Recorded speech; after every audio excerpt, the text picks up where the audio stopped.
आपके सामने आपके सामने विवाह के प्रकार लिखे हुए हैं।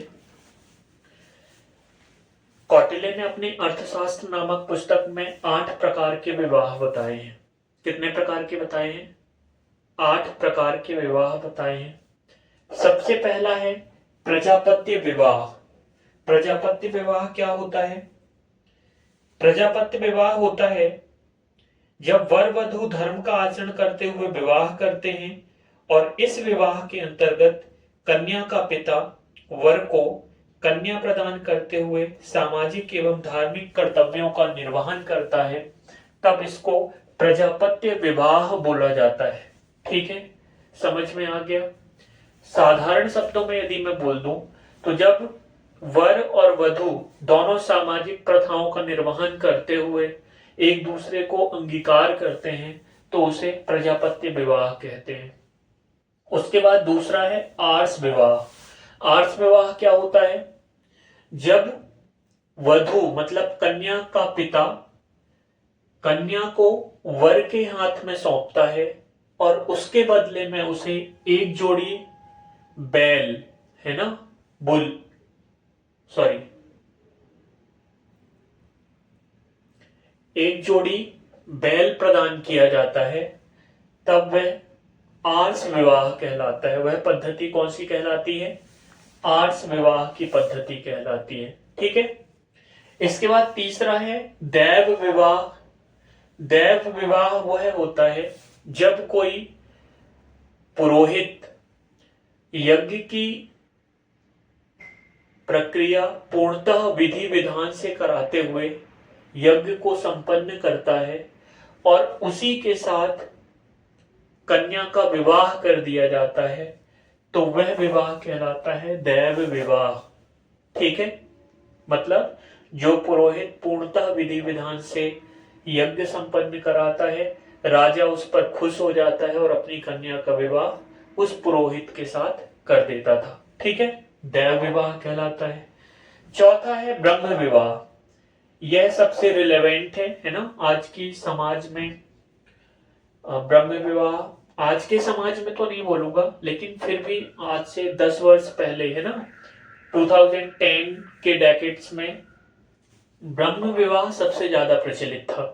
ठीक है, ब्रह्म विवाह क्या होता है?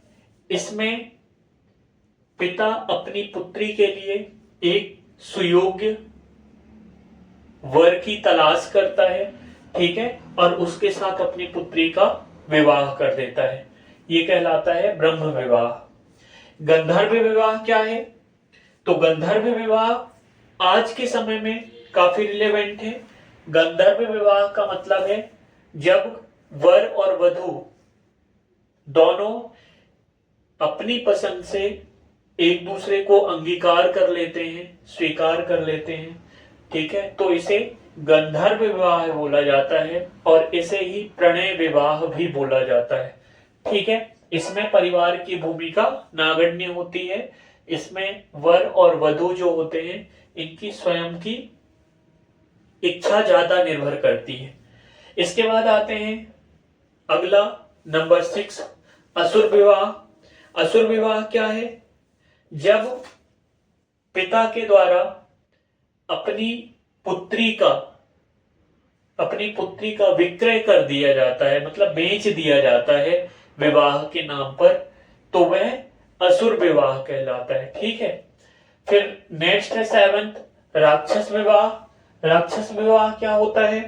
तो राक्षस विवाह में जो वर है वह अपने बल का प्रयोग करके, ठीक है, कन्या पर अधिकार कर लेता है, कन्या का अपहरण कर लेता है, उसे राक्षस विवाह कहते हैं। और इसके बाद जो लास्ट है पैशाच विवाह, नाम से ही समझ में आता है, पैशाच मतलब निकृष्टतम विवाह, है ना, विवाह के प्रकारों में सबसे निकृष्ट विवाह। इसमें क्या होता है? इसमें जो वर होता है, जो लड़का होता है ना, वह सीधे वधु के शरीर पर अधिकार कर लेता है ना, तो यह सबसे निकृष्टतम विवाह माना गया है। ठीक है, और यह सबसे ज्यादा इसका प्रयोग होता है, यह प्रणय विवाह है, ठीक है। और ब्रह्म विवाह सबसे पवित्र विवाह माना गया है, ठीक है, सबसे प्रक्रियाबद्ध विवाह माना गया है, ठीक है, ब्रह्म विवाह। इस तरीके से कौटिल्य के अर्थशास्त्र में विवाह के 8 प्रकार दिए गए। आज की वीडियो को यहीं समाप्त करते हैं। आपसे उम्मीद है आपको ये वीडियो पसंद आई होगी। पसंद आई हो तो आप चैनल को सब्सक्राइब करें, वीडियो को अपने दोस्तों के साथ शेयर करें। बहुत बहुत धन्यवाद। जय हिंद।